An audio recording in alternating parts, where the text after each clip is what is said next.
Magandang araw mga kakutsero. Ito na naman po ang inyong lingkod na si Jigs na magbibigay sa inyo ng giya ngayong araw ng Sabado.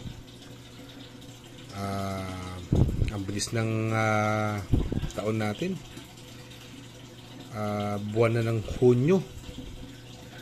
Ngayon po ay June 1st. Ngayong araw na ito, meron po tayong 8 karerang tatakbo. At medyo maaga po ang start time natin. Magsisimula po siya ng alas 3 ng hapon. Uulitin ko po, ito ay pawang purely review and analysis ko lamang at walang halong information.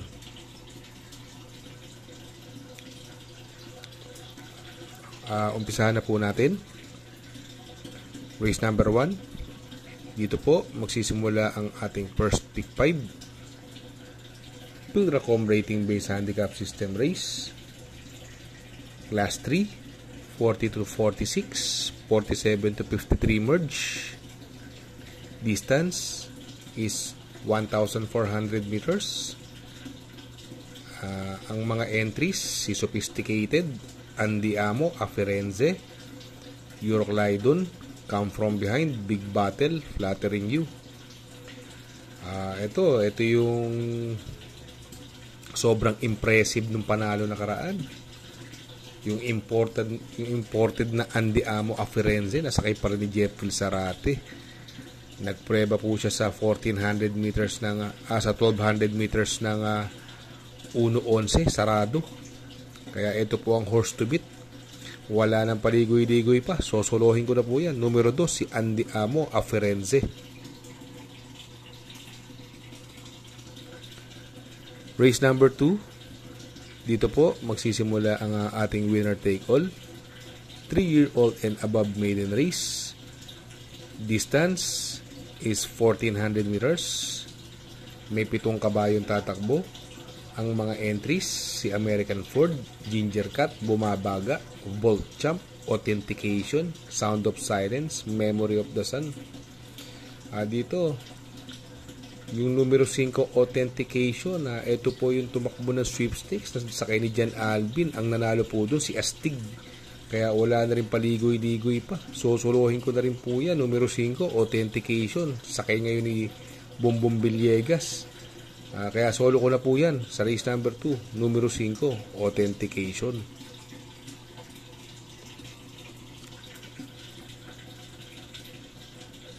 Race number 3, dito po magsisimula ang pick 6, Pilracom rating based handicap system race, class 5, 6 to 10 split. 1,400 meters is the journey. May 9 na kabayong tatakbo, but 8 in numbers. May coupled entries po tayo. Yung numero 4, one of a kind, coupled with Aphrodite. Dito, ang possible scenario dito sa karerang ito, tingin ko pwedeng mauna po dito yung tingin ko halos lahat sila dito diremate. Baka si Skylover at si one of a kind na mauna rito. Tingin ko nakakalamang po yung 2-4 na yan. Parehas may panalo po yan. One of a kind at Aphrodite. Ang tingin ko, possible na magbigay ng magandang laban yung bagong baba na si Spaghetti pababa na sakay ni Jan Alvin Gusi. Tingin ko, 2 horse race lang itong karerang ito. Si Aishat, bagamat mababa sa laban, na sakay ni Pati, medyo hindi ko kursunado yung mga takbo niya. Kaya dito sa race number 3, ang pili ko po, numero 4, one of a kind, coupled with Aphrodite. Panigundo ko, numero 5, Spaghetti pababa.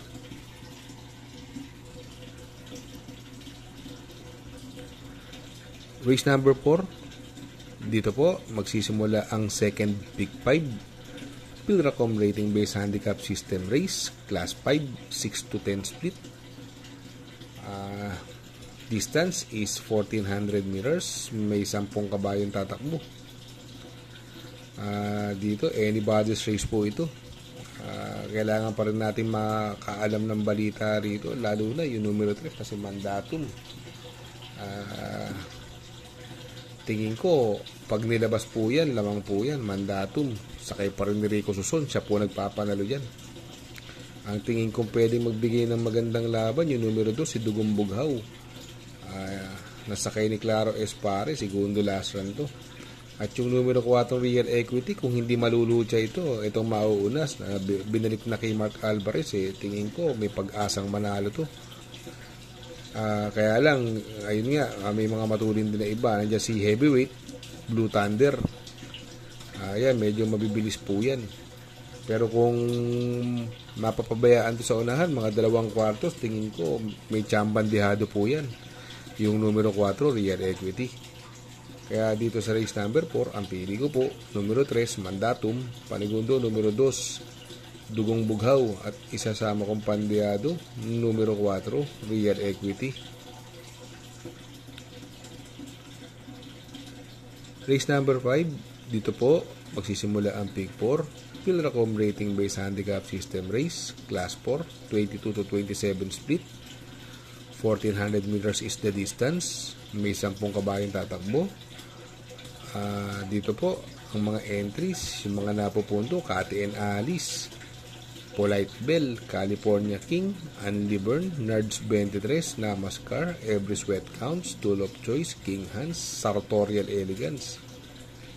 Si Sartorial Elegance galing po sa panalo yan, pwede pong mag-umento yan. Si King Hans medyo mababa sa laban, kaya lang hindi maganda tinakbo niya last run.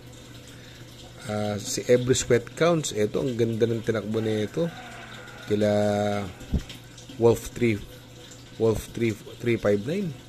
Si Every Sweat Counts, dumating po siya ron ng kwarto, halos inabot lang siya nila Jengs Had Enough sa distansyang milya. Tingin ko ito ang mauuna rito at ito ang horse to beat. Kaya dito sa karerang ito po ang napupusuan ko dyan, numero 7, Every Sweat Counts. Ang tingin ko pwedeng magbigay ng magandang laban yung numero 2, si Polite Bell.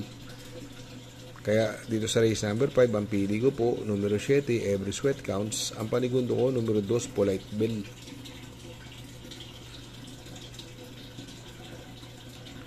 Race number 6,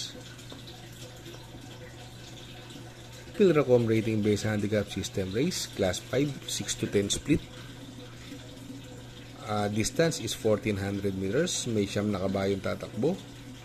Ang possible scenario, pwedeng mauna po rito yung piece of cake, yung numero 3. Bagamat kaya niya rin iikot lang, tingin ko siya na mauuna rito. Wala nang papopormahin yan. Last run yan, tinalo po siya ni Thriller. Naantabayan lang kaagad siya ni Thriller. Ang galing po ng panalo ni Thriller nun. Halos nakotso lang siya ni Thriller, si piece of cake. Ito, makakalaban niya po ngayon yung mapublikong kabayo, yung paborito ng lahat, yung numero 4, si Sundance, na pag-aari na ngayon ni Patrick Uy, sakay pa rin ni Jan Alvin Gusi. Ang pwedeng lumimate naman dito, andyan yung Bantay Sarado, Daniel San. Yung Bantay Sarado, hindi lang maganda numero, pero once na makabitaw siya sa mga pwedeng makasalto sa kanya, at ang distansya ay angkop sa kanya, ay pwede pong makachamba yan. Magandang dehado po yan, si Bantay Sarado. Kaya dito sa race number 6, ang pili ko po numero 3, Piece of Cake. Panigundo numero 4, Sundance. At sasama kong pandeado numero 1, Bantay Sarado. Race number 7, penultimate race, Pilracom rating based handicap system race, class 5, 6 to 10 split. 1400 meters is the journey. May 10 kabayong tatakbo. Dito, mga dibandera dito, yan, pwedeng mauna. Static, galing sa panalo po yan. Tinalo po yan. Medyo malakas din. Si Bohemian. Captain Detet, may tulin din po yan, pero tingin ko hindi makakaporma sa unahan kay Static yan. Tingin ko ito na ang wala nang papoporma niya, numero 2 si Static. Ang mga pwedeng rumimate yung Oktubre 14, Great Angie, Meister. Si Meister ang baba na po sa laban, sakay ni Pati. Medyo nabibitin lang po yan dahil yung distansya medyo maiksi. tingin ko ito may chance siya rito. Kaya dito sa race number 7, ang pili ko po, doon ako sa numero 2, Static. At ang panigundo ko po, yung numero G, si MyStar.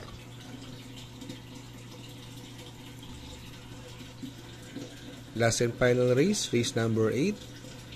Field Recuperating Base Handicap System Race, Class 5, 11 to 15 split.